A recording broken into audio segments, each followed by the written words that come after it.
CM Revanth రెడ్డితో భేటీ అయ్యారు BRS senior నేత రాజ్యసభ సభ్యులు కె కేశవరావు.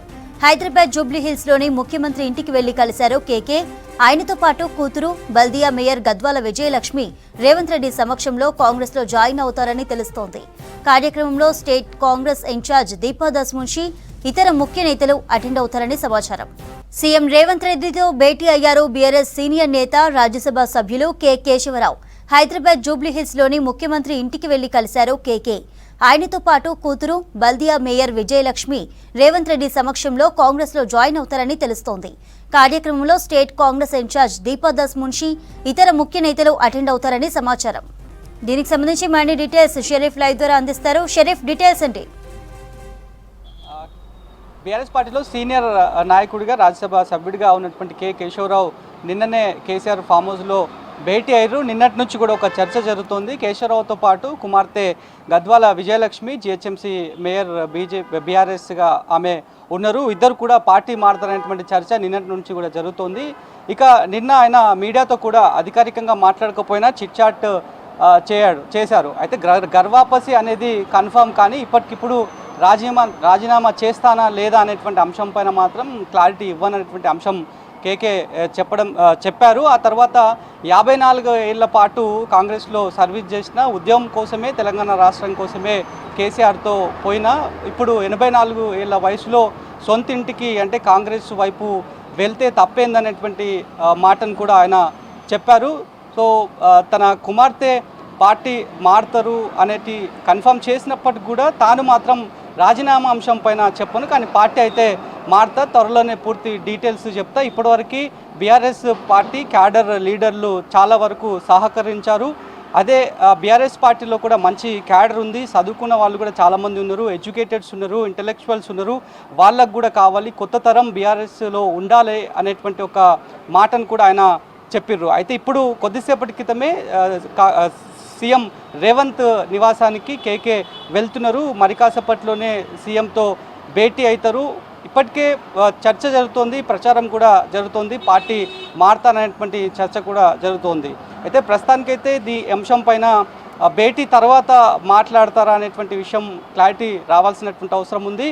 ఎప్పుడైతే నిన్న కేసీఆర్ దగ్గరికి ఫామ్ హౌస్కి వెళ్ళిన టైంలో కూడా ఆయన వెళ్ళి వచ్చిన తర్వాత ఆయన మాట్లాడారు. చాలా అంశాలను కేసీఆర్తో మాట్లాడిన, తాజా పరిస్థితులు, అసెంబ్లీ ఫలితాల తర్వాత పార్టీకి ఎదురవుతున్నటువంటి సిచ్యువేషన్స్ కావచ్చు, ఆ తర్వాత తాజా పరిస్థితులు, కేసులు కావచ్చు, వ్యవహారాలు కావచ్చు, వేరే పార్టీలు బీజేపీ కాంగ్రెస్ చేస్తున్నటువంటి విమర్శలు కావచ్చు, క్యాడర్లో ఎలా బలోపేతం చేయాలి, అభ్యర్థుల పట్ల ఎట్లా ఉండాలి, మొన్నటికి మొన్న అరెస్ట్ అయినటువంటి ఎమ్మెల్సీ కవిత వ్యవహారం పైన కూడా చర్చించామనేటువంటి మాట చెప్పినప్పటికీ దానిపైన అఫీషియల్గా నేను మాట్లాడననేటువంటి అంశాన్ని కేశవరావు స్పష్టంగా మీడియా చిట్చాట్లో చెప్పిర్రు. దానిపైన అంతర్గత వ్యవహారం అది, పార్టీకి సంబంధించి కేసీఆర్కి, పార్టీకి, నాకు వ్యక్తిగతంగా సంబంధించినటువంటి అంశము. నిన్న ఒక ప్రచారం కూడా జరిగింది. ఆయన ఇంటి నుంచి బయలుదేరుతున్నటువంటి క్రమంలో కొన్ని పేపర్స్ను కూడా ఆయన వెంట తీసుకొని వెళ్ళిర్రు.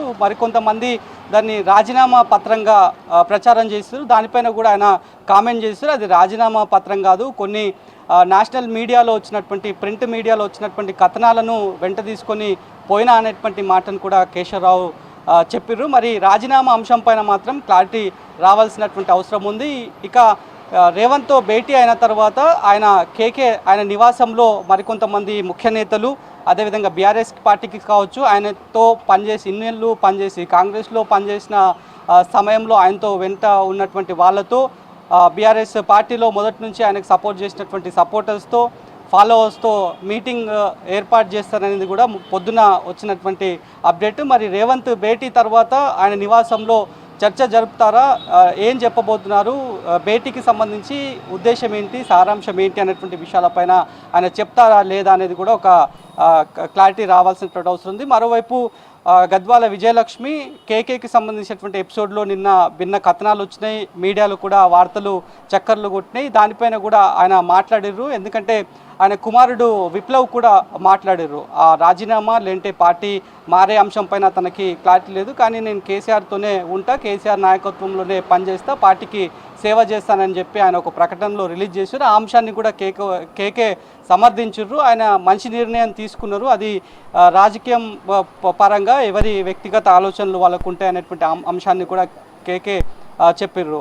ఇక తాజా పరిస్థితులు బీఆర్ఎస్ పార్టీలో చూస్తే కనుక నిన్నటికి నిన్న సీనియర్ నాయకుడిగా ఉన్నటువంటి స్టేషన్ గన్పూర్ ఎమ్మెల్యేగా ప్రస్తుతం బీఆర్ఎస్లో ఉన్నటువంటి కడియం శ్రీహరి ఎపిసోడ్ ఒక ఎత్తు అయితే, ఆయన కుమార్తె పోటీలో ఉండట్లేను, వరంగల్ లోక్సభ బరిలోంచి నేను వైదొలుగుతున్నా అనే అంశం చెప్పడం, దానికి అంటే ముందే ఒక్కరోజే కేకేకి సంబంధించినటువంటి ఎపిసోడు, విజయలక్ష్మికి సంబంధించినటువంటి ఎపిసోడు వరుసగా బీఆర్ఎస్ పార్టీకి మాత్రం షాక్లు తగులుతున్నాయని చెప్పాలి. కొద్దిసేపటి క్రితమే పార్టీ వర్కింగ్ ప్రెసిడెంట్గా ఉన్నటువంటి కేటీఆర్ కూడా ఎక్స్లో ట్వీట్ చేసిర్రు, అంటే ట్విట్టర్లో ట్వీట్ చేసిర్రు. కొత్త రక్తంతో, కొత్త నాయకత్వంతో కథం తొక్కుతాం, స్వలాభం కోసం పార్టీలు మారుతున్నారు, ఒకటై తానే తెలంగాణను సాధించినటువంటి ధీరుడు కేసీఆర్ అనేటువంటి మాటను ఆయన చెప్తూ కూడా ట్విట్టర్లో చేసినటువంటి పోస్ట్ కూడా ఆసక్తిగా మారింది. ఇక ఆయన ట్వీట్తో పార్టీ మారుతారు, ఎవరైతే పోటీలో ఉండట్లేదు అనేటువంటి అంశం చెప్తున్నటువంటి వాళ్ళు ఎవరైతే ఉన్నారో వాళ్ళు ఇక పార్టీలో కూడా ఉండరు అనేటువంటి చర్చ మాత్రం క్యాడర్లో నడుస్తోంది. కావ్య బాటలోనే మరికొంతమంది కూడా ఉన్నారనేటువంటి చర్చ కూడా జరుగుతోంది. కాబట్టి మరి ఏం జరగబోతోంది అనేది కూడా చూడాల్సినటువంటి అవసరం అయితే బీఆర్ఎస్లో కనిపిస్తోంది.